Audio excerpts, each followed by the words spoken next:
Shalom saudara yang dikasihi Tuhan Yesus Kristus. Selamat malam, selamat berjumpa dalam renungan pada malam hari ini. Doa dan harapan saya saudara semua ada dalam keadaan yang baik, sehat, penuh sukacita dan berkat-berkat Tuhan.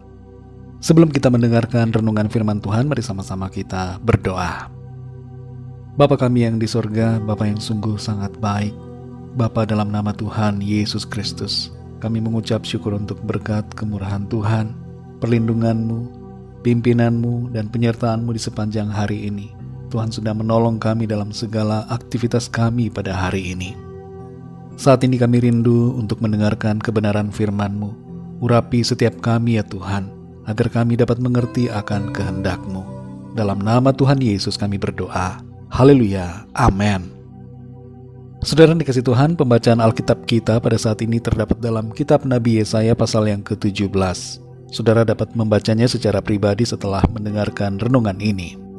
Saya akan membaca Yesaya 17 ayat 7 sampai 8. Tertulis demikian.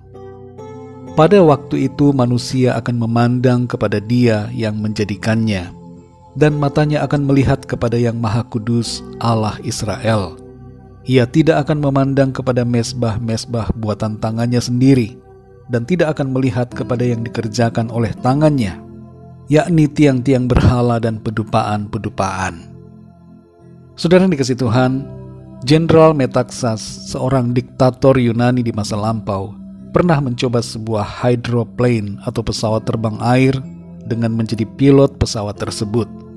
Setelah mencoba terbang dan mengendalikan pesawat itu, sang jenderal ingin mendaratkannya di sebuah landasan pacu.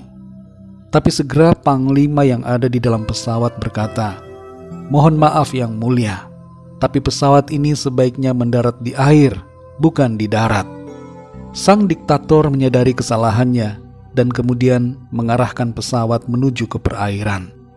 Setelah mendarat di air, Jenderal Metaxas berterima kasih karena sudah diingatkan oleh panglimanya untuk mendarat di perairan. Sambil mengucapkan terima kasih, Jenderal Metaxas membuka pintu pesawat dan melangkahkan kakinya keluar. Ia lupa bahwa mereka ada di air, sehingga dengan segera ia masuk ke air dan basah kuyup. Saudara yang dikasihi Tuhan, terkadang kita lupa akan sesuatu hal dalam aktivitas kita sehari-hari. Misalnya kita lupa akan janji untuk mengikuti sebuah pertemuan, lupa akan adanya jadwal tertentu, lupa nama orang, lupa nomor telepon, lupa alamat dan sebagainya. Tapi dalam hal lupa, ada satu hal yang penting untuk tidak kita lupakan, yaitu jangan sampai kita melupakan Tuhan. Dalam ayat 7 dari Yesaya 17 ini dikatakan, pada waktu itu manusia akan memandang kepada Dia yang menjadikannya. Ini berbicara bahwa kaum sisa dari bangsa Israel pada akhirnya akan mengingat kembali akan Tuhan. Mereka tidak lagi akan mengikuti berhala-berhala sembahan mereka karena menyadari bahwa semua berhala itu tidak berguna dan tidak memberikan pertolongan. Di ayat yang ke-10 kita membaca tentang kesalahan yang telah dilakukan umat Tuhan, yaitu melupakan Tuhan yang menyelamatkan mereka. Bagi kita semua, bagi saudara dan saya, ayat ini berbicara agar kita tidak melupakan Tuhan, tapi senantiasa mengingat akan Tuhan dalam hidup kita. Melupakan Tuhan adalah dosa. Kita perlu menyadari akan posisi kita, agar senantiasa ingat akan Dia. Ada banyak hal di hidup ini yang dapat membuat kita lupa akan Tuhan, yaitu kekhawatiran hidup, tipu daya kekayaan, pencarian akan hal-hal materi, dan kenikmatan serta kesenangan dosa. Jangan biarkan kesulitan atau masalah membuat kita lupa akan Tuhan dan mencari yang lain. Ada banyak orang yang menyimpang dari iman dan mencari solusi alternatif dari yang bukan Tuhan.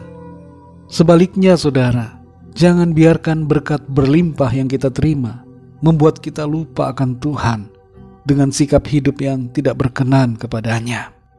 Ada orang-orang yang ingat akan Tuhan saat dalam kekurangan, tapi saat dalam kelimpahan, mereka justru memberontak dan melupakan Tuhan. Saudara yang dikasihi Tuhan, kalau kita saat ini telah melupakan Tuhan, telah meninggalkan Tuhan karena jodoh, pasangan hidup, karena pekerjaan, karena urusan harta, dan karena berbagai hal lainnya, ingatlah kembali akan Tuhan. Tuhan yang terutama dalam hidup kita. Ia segala-galanya buat saudara dan saya. Kalau ada di antara saudara yang saat ini sedang mengalami kesusahan, mari pandang kepada Tuhan. Ingat akan Tuhan selalu. Ada kalanya kita diizinkan untuk melalui proses yang sulit, agar kita menyadari betapa pentingnya Tuhan dalam hidup kita. Mari sekali lagi saudara, ingatlah selalu akan Tuhan. Dalam segala keadaan apapun, ingatlah akan Dia yang telah menyelamatkan kita dan yang melimpahi kita dengan berkat kebaikan-Nya. Mari kita berdoa. Bapa kami yang di sorga, Bapa dalam nama Tuhan Yesus Kristus, kami mengucap syukur untuk berkat kemurahan-Mu. Bersyukur untuk firman-Mu yang sudah kami dengar, memberikan kami sukacita, semangat, dan pengertian, telah mengajar kami untuk mengingat akan Tuhan selalu. Kami mohon ampun kalau selama ini kami terkadang melupakan Tuhan, atau bahkan seringkali melupakan Tuhan. Kalau ada di antara kami yang telah meninggalkan Engkau, saat ini kembali kami mau bertobat. Kami mau hidup seturut kehendak firman-Mu. Kami tidak mau meninggalkan iman kami kepadamu. Ampuni kami dan kuduskan kami ya Tuhan dengan kuasa darah-Mu. Pimpin kehidupan kami, jamah hati kami, dan penuhi selalu dengan firman-Mu Tuhan. Kami bersyukur untuk kasih-Mu. Kasih-Mu Engkau nyatakan lewat firman-Mu, lewat teguran-teguran yang kami dengar. Itu menjadi kesukaan bagi kami, karena menandakan bahwa Tuhan mengasihi kami. Terima kasih Bapa. Berkati dan lindungi kami di sepanjang malam ini. Lingkupi kami dengan kuasa dan kasih-Mu Tuhan. Kami berdoa bagi yang sakit dan dalam pergumulan, agar Tuhan Engkau menjamah, menyembuhkan, dan memberikan jalan keluar atas setiap persoalan. Berkati bangsa dan negara kami Indonesia dan semua bangsa di dunia ini. Lawat dan curahkan kasih karunia-Mu, agar setiap orang dari segala bangsa percaya kepada-Mu Tuhan. Berkati gereja-gereja-Mu di seluruh dunia dan semua jemaat Tuhan, agar selalu kuat di dalam Engkau dan setia dalam iman. Berkati setiap keluarga kami masing-masing secara pribadi. Berkat Tuhan melimpah atas kami semua. Terima kasih Bapa. Kami percaya berkat damai sejahtera dan kasih karunia Tuhan senantiasa berlimpah dalam hidup kami. Dalam nama Tuhan Yesus Kristus, Tuhan dan Juru Selamat kami berdoa dan mengucap syukur. Haleluya. Amin. Puji Tuhan saudara yang dikasihi Tuhan, saya percaya firman Tuhan menjadi berkat dan kekuatan buat saudara semua, dan Roh Kudus akan menolong saudara untuk lebih lagi memahami kebenaran firman Tuhan. Tuhan Yesus memberkati saudara semua. Sampai jumpa dalam renungan yang berikutnya. Haleluya.